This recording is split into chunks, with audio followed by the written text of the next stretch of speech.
I'm still at a complete loss for words. The new Deltarune chapters were such a mess I'm still struggling to process them, so I'm just going to copy the same shitty format I used last time. So, Chapter 3 starts how everyone expected, with you waking up in the Dark World. Rousey appears out of nowhere again, which still isn't explained, and tells us what we already figured out about the Dark World in Chapter 1. It goes into a bit more detail, actually explaining what the Dark World is, and it's used for the sake of developing the characters, so it's fine, I guess. Then this moment of characters actually being interesting is interrupted by... As a character, he's fine, I guess. He's nowhere near as funny as Queen, relying far more on quirky meme humor than anything actually clever, but he does have the occasional good line. Him having a connection to Chris creates an interesting dichotomy, but it isn't given any attention outside of a flashback before his boss fight. Get used to those, by the way. I actually don't mind the clashing art style of his sprites, but it's definitely used as a crutch. A lot of his jokes rely on him looking random and quirky instead of actually being cleverly written like Queen was. If his sprites had stuck to the normal art style, I think it would have looked better, but I don't mind it that much. His character development is...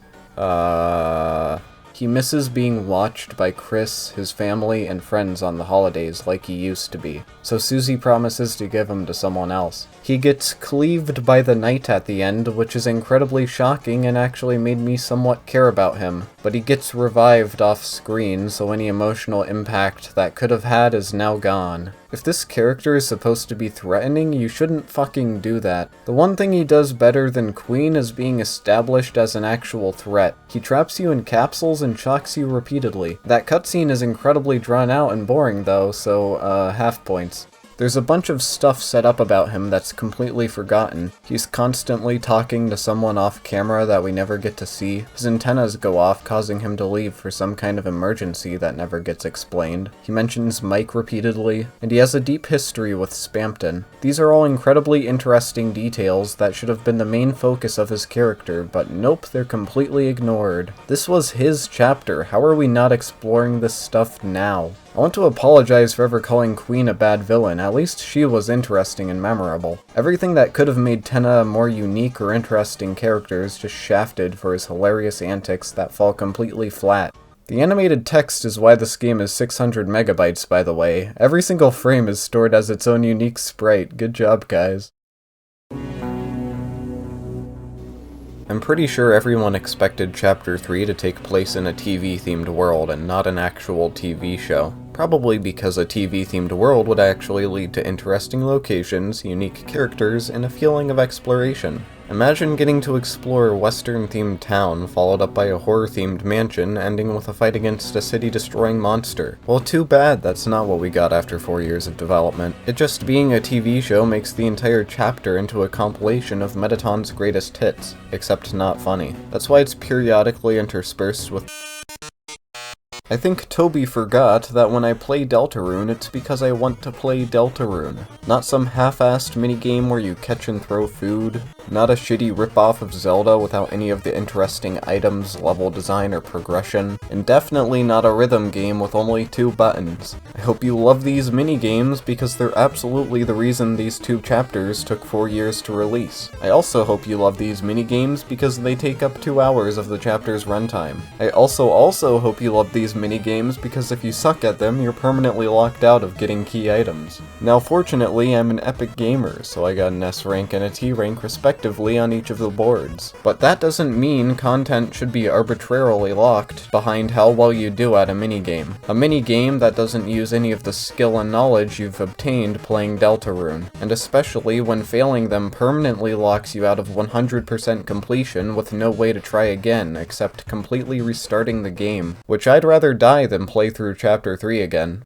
Toby, it isn't 1997 anymore. You don't have to pad out your game with a bunch of mini-games for it to feel worth the price. You can just lower the cost down from $25 motherfucking dollars.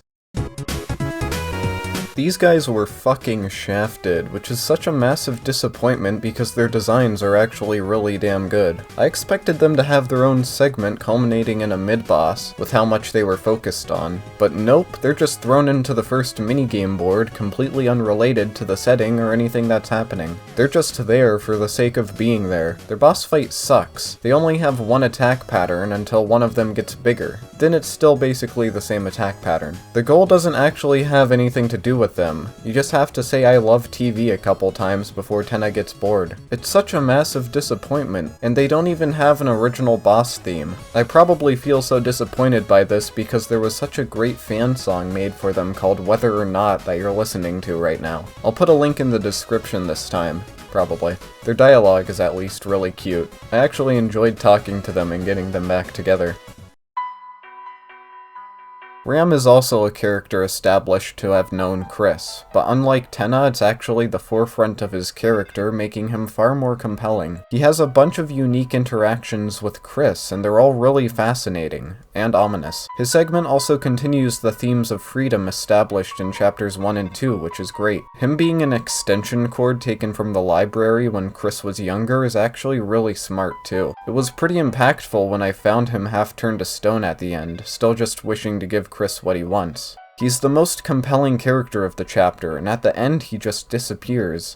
I expected him to be a secret boss somewhere, but fuck you, there isn't one. That's right, there's no secret boss this chapter. Get fucked, retard. This segment is very cool at first, with you going around and killing everyone to become strong enough to break obstacles. Discovering the Ice Palace spoken of in the ARG was really neat, but it's extremely disappointing such a unique setting that had so much build-up was used for what is in reality a really mediocre minigame. Killing the 8-bit renditions of Susie and Ralsei with the sword and seeing Chris flinch was a really cool moment. The parallels to Snowgrave are a really cool revelation, especially when you freeze the blue bird, but they're just parallels. Nothing you do in this minigame is plot significant or offers any new information. It's just a recap of everything you've already done with a unique presentation, and once you realize that, it just becomes boring. The boss at the end is just alright. A lot of the attacks can be pretty luck-based depending on where they spawn though, and whatever calculation is used to spawn healing items is a complete mess. I think they only spawn if you're under half HP, but that just means people who are playing worse will be healed more, which feels wrong. You should be rewarded for playing well, not punished. For some reason it uses the yellow and pink-eyed cat for an attack, which I assumed would be an important character, but Toby basically admitted it means nothing. When you make the 8-bit Chris walk out of the screen and attack the real Chris, it's a really cool moment that almost made all of the boring gameplay feel worth it. But then the 8-bit Chris walks off and doesn't show up again. To summarize, it's neat the first time, but in retrospect, it's an uninteresting minigame that offers nothing new of value. Let's give it up for day 3 of non-stop escape sequences. That's right, when I heard they were removing sneaking, I didn't think we'd end up getting this again. And oh boy, is it really uninteresting this time. This entire segment is just a far worse version of Pandora's Palace in every way, especially the music. At least Pandora's Palace was an upgrade in terms of gameplay compared to Chapter 1's castle. Here it's a massive downgrade. In Pandora's Palace, all of the obstacles were designed to constantly keep you moving as to not harm the pacing. In Chapter 3, you are constantly halted by shallow minigames and quizzes with some of the most uninteresting questions possible. Over and over and over and over. Oh wait, my game crashed. Now I have to do it all over again. And over and over and over. What letter does a banana end with? Excuse me for 1 second. Of course. Also, this chapter only has 4 new enemies, which is pathetic.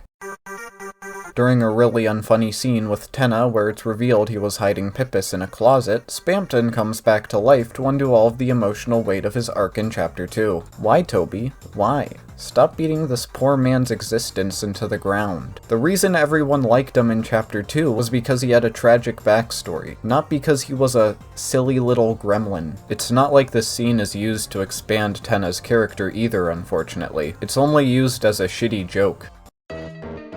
When it was established in Chapter 2 that the Darkeners from other fountains would turn to stone, I assumed that was an explanation for why they wouldn't appear in future chapters. After all, we should be focusing on new characters in future chapters, not reusing old ones and the same old jokes. But in Chapter 3, all of that is completely thrown out the window. Rules and Lancer appear repeatedly without turning into stone at all. This might be the worst part of the chapter. The writers just don't give a fuck anymore. So much for coming up with new characters and funny bits, let's just reuse Lancer and Rules card. He's even less funny than the last time by some miracle, and he decides to take down the weather guys with him. His gimmick fight this time is also far worse, just being a timing minigame that relies far more on its unique presentation than mechanical depth. Toby, for the love of God, just kill this fucker.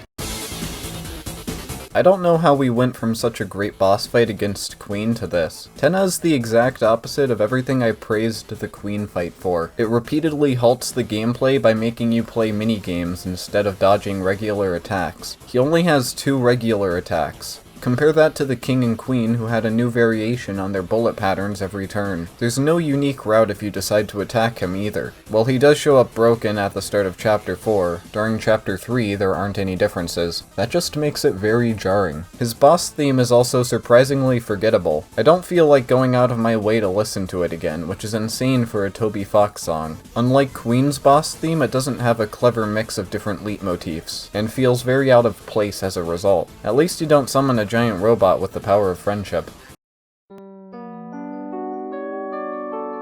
For some reason, instead of naturally having characters' backstories be revealed throughout the course of the game, Toby decided on multiple occasions to stop the game and make you listen to characters exposit their backstories straight to you without any room for interpretation. These segments are handled with all of the maturity and depth of a 90s Saturday morning cartoon, something that will be established as a common trend moving forward. This is how Tenna's backstory gets revealed, and how Susie's backstory is unfortunately permanently rewritten. Why do it like this?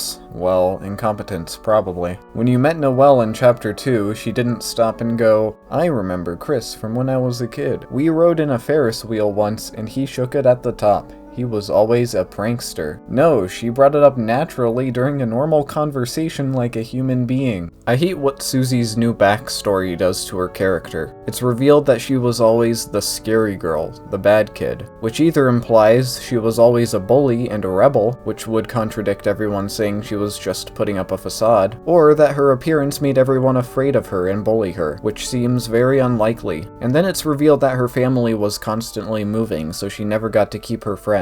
Great, who gives a fuck? What does that change? Then any of the possible depth her character had is removed when it's revealed the only reason she likes Toriel is because she brought her to a diner as a kid when she was crying. I assumed it was because her own parents were negligent, so she hated Chris and wished Toriel, who is a far better mother, was her mom. But I guess not. This is the kind of backstory I'd expect from a kid's cartoon, not the sequel to Undertale. This one flashback managed to kill all of the depth and mystery of her character in under a minute. In Chapter 1, Susie was introduced as an outcast on the margin. She was near getting expelled and about to snap and kill you to get it all over with. There was a reason even Alphys feared her in Chapter 1. She clearly had some kind of deep trauma or abuse that led to her behavior, and by the end you got her warmed up enough to actually start caring about you to an extent. She was still far more calm and reserved compared to how she appears in Chapter 2. That was an incredibly interesting character. I would have loved to see how that Susie got developed. But unfortunately, in Chapter 2, it removed all of that to make her a cool rebel girl that literally everyone falls in love with. And unfortunately, Chapter 3 makes all of those changes permanent, rewriting her character to be this rated PG tomboy with a super duper sad backstory where she cried. And then, Chapter 4 continues building off of that instead of her original character. Even if somehow none of that was the intention, Toby should have rolled with it because it's far more interesting. Because now Susie is learning lessons like how to deal with the death of someone you know like it's fucking Sesame Street. I think it's just clear Toby can't write for shit anymore, and everyone will defend it under the guise of it building up to some kind of genius meta-narrative twist. A lot of my interpretation could be in part due to her terrible new face sprites that make her look like an excessively goofy Undyne, which I guess makes sense because that's basically what her character is now that she's dating Noelle. I can at least say they've settled on a consistent character for her, and because of that she does have a couple good moments in Chapter 4. It's not really bad, it's just a massive amount of missed potential. After Noelle was introduced as a party member in Chapter 2, everyone was expecting Chapters 3 and 4 to do something similar. It only made sense after all. Everyone enjoyed Noelle so much in Chapter 2. Why wouldn't they try to do the same thing for Chapter 3 and 4 for the other characters? Toriel was the most realistic candidate, probably being a mage that could cast fire magic, maybe even manipulating her by purposefully hurting Chris. But no, throughout the entirety of Chapter 3, she's asleep in a capsule, and it's made apparent she shouldn't wake up at any cost. Why? I don't know, it's never explained. Yet another missed opportunity because Mr. Fox was too busy programming in a fight against a water cooler. I'm not saying she had to be a party member, but she should have been given some actual attention as a character. Also, why is the final area a snowy tundra? That doesn't make any sense. I wish I was exploring that instead of playing a bunch of minigames. What? What? This is the night? Oh. This fight is easily the only thing I actually enjoyed from either of the new chapters. His reveal was incredible, with him announcing his presence by what should have been killing Tenna. The idea of an impossible fight that you can actually win through determination is perfect, though it does have an inherent flaw. Isn't it ironic that going out of your way to have a more difficult experience by beating the knight ends up making the game easier through its reward? That's just a thought I had. I'm kind of disappointed the knight doesn't speak and comes off as a mindless creature. It would have been far more interesting if it had some dialogue. A missed opportunity for sure. But it's clear the knight is actually a character, it just can't speak. The music is quite good, it's the only new addition to the OST that I actually remember fondly. The fight is incredibly good. It might actually be my favorite in the game now. The presentation is perfect, and all of the attacks look and feel powerful, and visually impressive. Two of the attacks aren't as well designed though. The attack where you have to weave between swords on the top and bottom isn't visually clear enough. It looks like a blur, making it hard to predict where to go. 60 FPS definitely would have helped with that. And the attack where he splits the box in half is incredibly cool looking, and a fun attack, but it's also incredibly buggy. There were times where I'd get stuck in the center of the box and take damage for what felt like no fault of my own. And when he begins splitting the box diagonally, it feels like your soul doesn't move fast enough to dodge any of the bullets. Also, it isn't clear at all that Rude Buster is basically mandatory with how much extra damage it deals for no reason. I still really enjoy it from a gameplay and story perspective though. However, being able to easily hold your own against the knight does definitely hurt the stakes. We could have easily beaten him here if it didn't end with a cutscene. Going from Spamton, who was absurdly easy even during Snowgrave, to what is basically a shorter but more unforgiving Sans fight will definitely give some people whiplash though. And I can't say they're exactly wrong. I love how it's a straight up fight to the death. He's not a character you're going to have a conversation with, he is the enemy, pure and simple. It's incredibly impactful after Undertale, and it would have been even more impactful if this was the first time the Mercy Bar was crossed out, but it was already used during the joke fight against Queen, so it doesn't have the same impact at all. I do truly love the fight though, I want to make that clear. All of the people who said 60 FPS wasn't necessary look extra retarded now.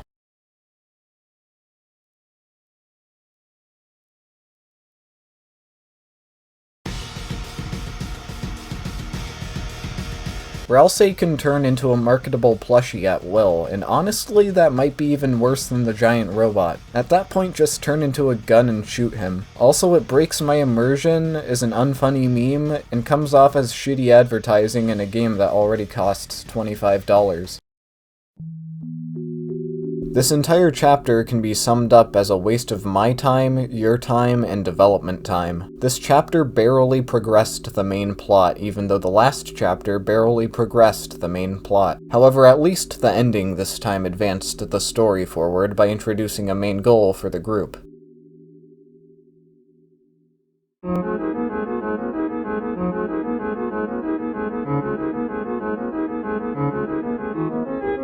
Chapter 4 is the closest to Chapter 1 tonally, but the writing is far worse than Chapter 2's. It starts with you waking up and going to church, something we all knew would happen. Unfortunately, Susie isn't forced to wear a dress. That would have been funny. I'm rather disappointed the car ride is skipped over again. With Susie coming along, you'd think it would have been the perfect time for some dialogue. The church segment is great. The bond between Chris and Susie feels truly believable with all of the dumb shenanigans they get up to, and it's an absolute joy to watch. The dialogue from the other attendees is also very enjoyable. Some of the jokes during the beginning actually got me to laugh too, unlike Chapter 3. The comedic timing when you drink Alfie's favorite fruit juice is comedic perfection. Where was this kind of writing in Chapter 3? And also later, but we'll get into that. The gang decides to go to Noelle's place to look for clues. The music here is actually kind of grating. I don't like it at all. Susie distracts Noelle as you enter Dessa's room and take a peek at her guitar when... I do enjoy the more antagonistic relationship between the player and Chris in Chapter 4. It's very entertaining, but it's jarring to go from him only ever taking out the soul at night for short periods of time to him treating you as completely expendable. The way he moved and acted without the soul in Chapter 1 and 2 made it seem like he wasn't able to survive or function without it in him. But in Chapter 4, he's running around, playing the piano, making chocolate milk, and talking to Noelle. It's all incredibly interesting to see, but it doesn't feel built up enough. Getting to interact with everything as the soul is incredibly cool. This is the kind of progression of the idea I expected. Although going from trapped in a cage to complete free roam definitely makes it feel like something was missing in between. It's revealed Chris is in cahoots with someone on his smartphone. What the fuck? This game seemingly took place in the early 2000s. What the hell changed? The culture and possessions of the characters seem to clearly imply it was an early 2000s aesthetic, which made sense since Toby's a millennial who worked on Homestuck. Well, hopefully that's the extent of it and there aren't any other references to modern... Oh my god. This gave me so much whiplash that my spine was severed in 3 places and I was left paralyzed in my chair for the better part of an hour. My immersion is more shattered than Gaster across time and space. This should be unacceptable for any game that wants to take itself even remotely seriously. Ever. Who the fuck let this into the final product? Toby, who the hell are your playtesters? Who proofreads your script? For the love of God, shoot them. Messing with Noelle and Susie in the basement was quite fun. Their reactions are pretty entertaining. Although it was a massive missed opportunity to not have a possible game over where Noelle hits you with a cookie pan. That would have been funny. Chris chucking a hockey puck at you when you get close to Dessa's guitar was not something I was expecting and I really liked it. I enjoyed the detail of it reducing your HP too. Noelle and Susie basically dating is still annoying and absurd that it formed in 2 days, but at least it clearly isn't an abusive relationship like it could be interpreted in Chapter 2. The dialogue also feels a lot more authentic this time, and it at least has one funny line of dialogue.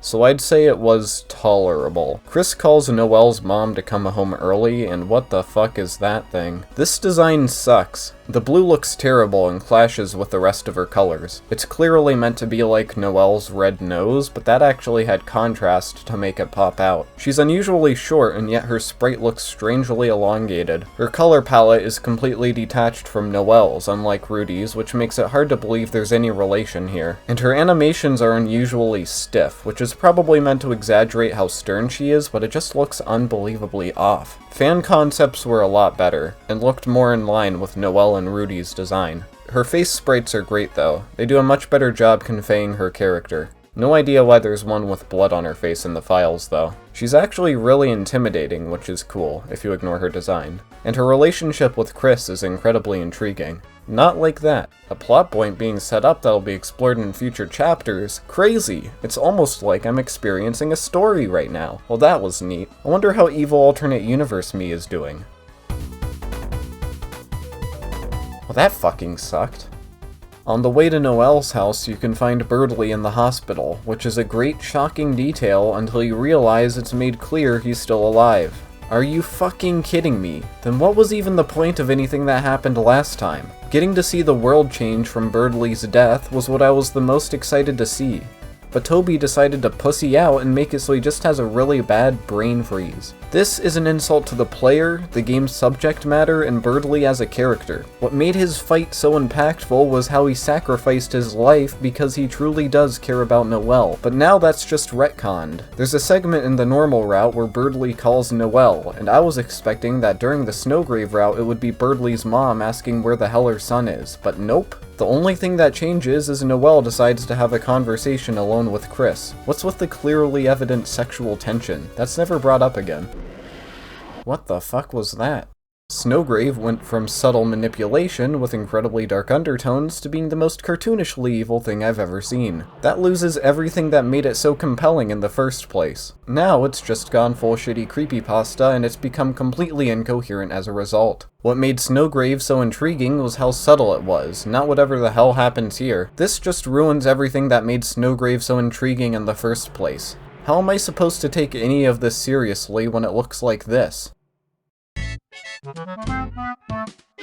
Apparently in the first patch, this scene was censored, which is unironically the funniest fucking thing to come out of the new chapters. Did no one in the team make the correlation? I'm surprised it was even left in. Ironically, I didn't even interpret it as Noelle literally getting deflowered until it was removed. But honestly, I can't even blame people for believing that. As fucked up as it is, Noelle getting assaulted results in a far more coherent and narratively satisfying story. Using Chris to assault Noelle is incredibly fucked up, but works as a natural breaking point for him. It also works as great meta-commentary and a natural climax for some of the themes established in Snowgrave during Chapter 2. That pun was not intended, I swear. Chris beating the hell out of your soul afterwards makes so much more logical sense with that interpretation. And it's so much more emotionally impactful, because you actually understand what the fuck happened. I genuinely think they should have kept it in for that alone now. Sorry, Toby, you can't unrape the dough. This is what happens when Toby doesn't make a new little man with a funny catchphrase. But now, with the censored version, it's just like, I don't even know what the hell I did myself.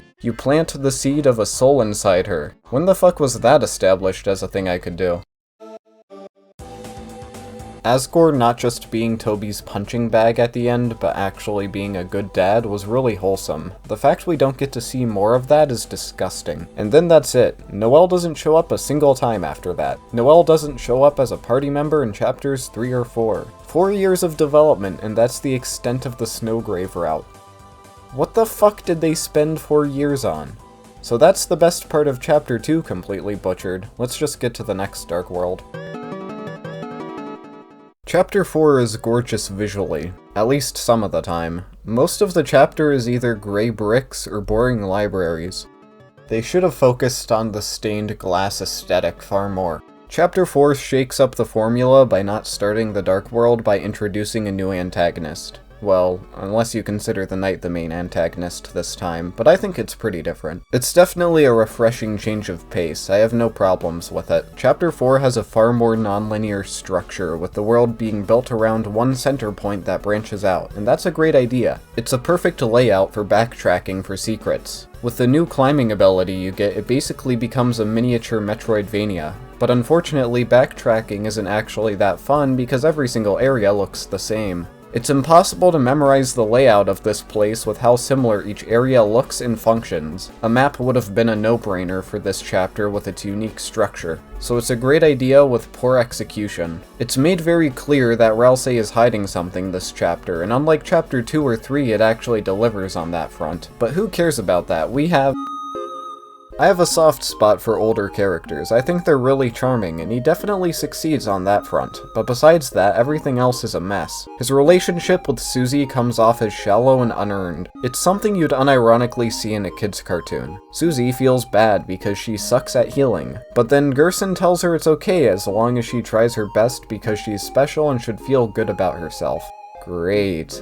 Anyway, the twist of him being dead is great, and the letter you always see him writing for his brother is really sweet. Him being brought back to life because his dust was saved and reformed in the Dark World is actually genius, and it's an incredibly smart use of the rules of the world. Unfortunately, he's brought back to life for a second time, ruining the impact of his death.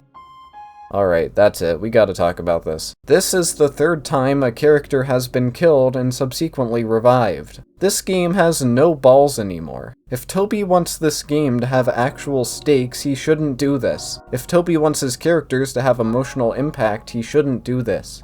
If Toby wants this game to be treated as anything more than an incoherent mess of ideas, he shouldn't fucking do this. The twist of him being dead was unironically great, and it was handled with the respect and tone I'd expect from a sequel to Undertale. But then he's brought back to life as this super mega awesome hero of justice, and it's just like, why?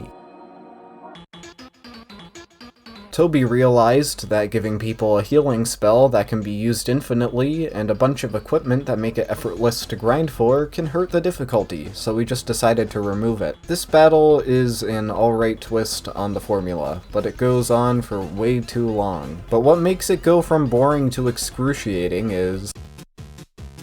You know what everyone loved about Undertale? The clever, witty dialogue that didn't rely on Zoomer humor or memes to be funny. You know what would suck? If Deltarune relied on Zoomer humor and memes to be funny. This is like some weird form of psychological torture. This is the unfunniest thing I've ever seen. There's no joke here, it's just, haha, isn't that funny and random? Look, I was very hard on Chapter 2, but even I couldn't help but admit at several points in the video how clever, witty, and well-paced the dialogue was. It was actually hilarious. But in Chapter 3 and 4, it's mostly shitty meme humor. That's the exact opposite of Earthbound's writing style, and not what an Earthbound-inspired RPG should be striving for. Earthbound was actually cleverly written and funny. This is not.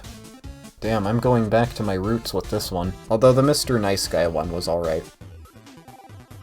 I already had my schizophrenic meltdown about Susie during the Chapter 3 section, so I'll keep this brief. Susie in Chapter 4 is the same Susie that was in Chapter 3, but she's far more toned back and takes everything happening really seriously. It's definitely jarring at first, but it results in a character that's at least likable and consistent. Near the end, they actually go with the whole putting up a tough facade thing, and it's pretty solid. Although it sucks that she just isn't an asshole anymore. At all. Her relationship with Gerson makes her look like a 10-year-old child, though. Ralse is established as a lonely and naive kid in Chapter 1. Then in Chapter 2, that was all thrown out and he was re-established as someone struggling to find his own identity. Then in Chapter 4, all of that is thrown out again and he's established as someone who forces himself to smile for everyone else's sake and prioritizes everyone else to his own detriment. It's a total clusterfuck, but it's admittedly far more interesting. He's infinitely more likable compared to whatever the fuck he was going on about in Chapter 2. His actions are actually relatable and explained during some really great character moments. Like when Susie starts shouting at him, finally asking all of the important questions. I'll admit, I actually really like him now. I think they've settled on a pretty good character. His tonal shift when the knight forms another dark fountain is incredible, and in line with how we saw him act at the end of Chapter 2, but I wish it was taken even farther. I wish we got to see him even angrier, though that could just be the fault of these really uncanny looking face sprites. The scene where Ralse is thrust into a complete panic and frantically apologizing to Susie is emotionally powerful, but then you notice that Susie is somehow bleeding and you wonder what fanfic author Toby hired. This fight is actually pretty creepy, but this is surprisingly the only time the game gets remotely close to horror after Chapter 2. That's pretty disappointing. I was expecting it to be revealed to be a deformed amalgam of Gerson and a hammer, but we've been over this. This game has no balls anymore. Instead, he just gets revived as a bootleg Undyne. The twist on the Green Soul is alright. You have to listen for where the bullets will appear next, which is kind of neat. But because there's a delay when switching directions, you can't actually press the buttons in time with the audio cues or else you'll be too late, which kind of ruins the point of the new parry mechanic. The Titan fight is the final boss of Chapter 4, but it definitely doesn't feel like it. It's mechanically shallow and boring, with less variety than King or Queen. You dodge relatively simple attacks while absorbing enough TP to lower its defense. The build-up to the fight is interesting with you climbing up its shell, but it goes on for so long that it just ends up feeling like a chore. I didn't think we'd actually be forced to fight a Titan this early, but it was surprisingly easy. As if the stakes weren't low enough after beating the Knight, this Titan was a total cakewalk. The bullet patterns were simple, and it didn't require any sort of sacrifices to beat. Nope, just using our soul like we already have. The Titans were the biggest threat, and we were able to hold our own against them and the Knight, so what's left? The old man showing up at the end was entirely pointless. All he does is help break its shield, which we were perfectly capable of doing on our own. And this was the big reveal that he was still alive, which I've already talked about how that was a terrible decision. The music is just okay. It sounds sort of generic by Toby Fox standards. You'd expect a battle against the Titans to have a song so crazy that it would blow your socks clean off, but nope, it's just alright. These were such an unfathomably massive disappointment. First of all, Chapter 3 doesn't have a secret boss, which is completely abhorrent. If there was one formula Deltarune should have stuck to, it was one secret boss per chapter. It was something everyone was expecting. The Knight doesn't count as a secret boss because it's a mandatory battle, and the Nightmare fight doesn't count either because it's a minute-long minigame. However, Toby decides to pick up the slack and completely butcher the pacing by putting 2 secret bosses in Chapter 4. 2 secret bosses that suck. First issue is that they're incredibly poorly built up to. You can play through the entire chapter without even as much as a hint towards there being any secret bosses. Compare that to Chapter 1, which had an entire basement section clearly hiding a battle, and compare that to Chapter 2, where you repeatedly encounter Spamton who pushes you down his path to his boss fight. The battles themselves are annoying. The first fight is against Gerson, who has no right being a secret boss. He was a clever old man, not a bootleg Undyne. I don't think anyone actually expected him to be a boss fight, ever. His fight uses a butchered version of the Green Soul from Undertale, now with 8 directions, which is just a total clusterfuck. The battle against the statue did a far better job being unique with its use of sound. For some reason, normal arrows are now yellow, which is confusing, and timing your block perfectly results in an ear-piercing screech. The rest of the attacks are just really uncanny references to Mario. This fight lacks any emotional impact or relation to the themes of Deltarune, but you still get a Shadow Crystal anyway. The fight against Mike is a sorry excuse for a battle that was only made for the sake of the Switch 2 and its shitty mouse gimmick. This probably took 4 months of development. I hope you enjoy it. And the way it ends sucks. When I said it'd be funny if Mike wasn't real, that wasn't a fucking suggestion. Don't get me wrong, the diamond guy having a meltdown over who the hell Mike is funny. But the entire scene is just Toby admitting his writing means absolutely nothing, and he'll throw in whatever the fuck he wants with no care for the implications or narrative. Gaster believers are on suicide watch right now. It would have been better if these fights didn't exist at all. Maybe then we could have gotten the game a year earlier. But the absolute worst part is that these bosses have no relation to the established themes of freedom and breaking your strings. That was the entire point of these bosses, and yet Toby decided to put the freedom motif in their battle themes despite having no connection to it. I didn't expect every single secret boss to be an incredibly fleshed out character with a bunch of screen time, but I at least expected them to enhance the themes of the game. Both of their boss themes are also terrible. Gerson's is a cacophonic clashing of instruments that don't mesh well together at all, and Mike's theme is, well, a cacophonic clashing of instruments and leitmotifs. Is it clear I'm actually mad about this? The secret bosses were some of the best and most interesting parts of Chapter 1 and 2, and in Chapters 3 and 4 they were just thrown in to fulfill a quota. Like I said, the game crashed once. That was pretty funny. 4 years of polish.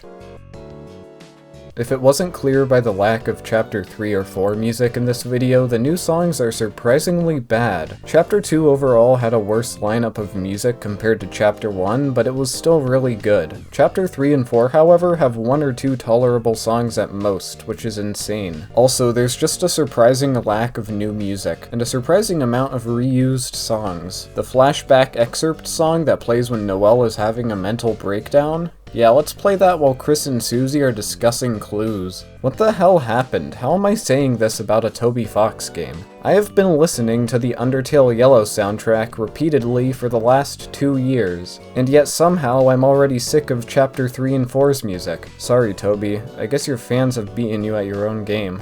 Damn, I want to play Undertale Yellow again. It was so much better.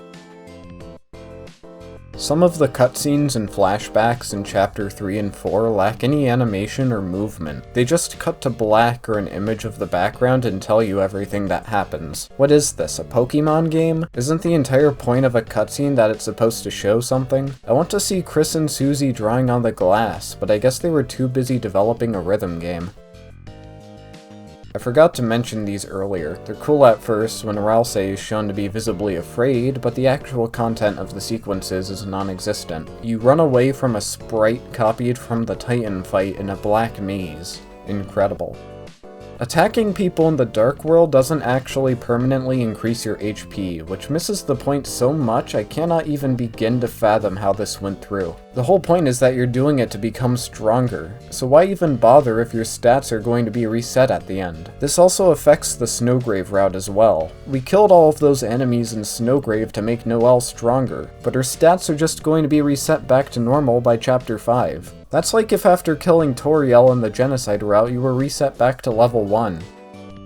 A thing I forgot to mention last time is how video gamey acting feels now, which misses the point. It was supposed to humanize the characters, not just be another method of defeating them. And the new chapters make it even worse, by just straight up telling you what each act does. Wasn't the whole point of it trying to figure out what was effective and what wasn't? The worst example of this is how they call the check option useless in the menu multiple times. It really shouldn't be. Maybe make it offer some unique insight or information like it used to. I guess because the illusion of these enemies actually being characters is gone, it doesn't matter anymore.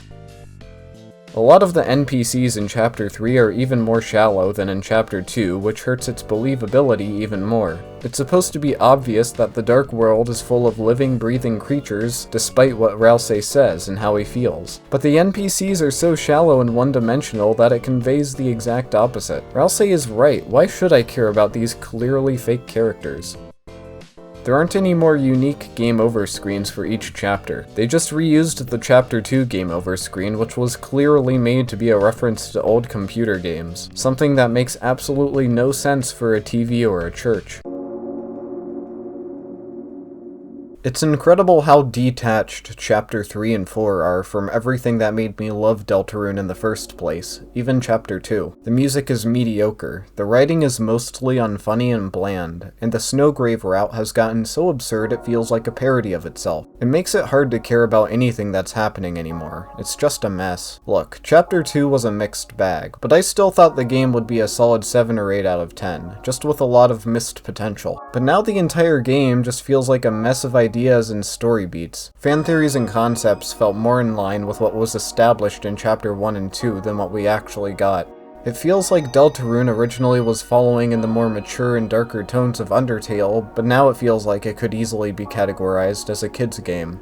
Yeah, I've been working on this non-stop for the past 2 days. I'm glad this is over.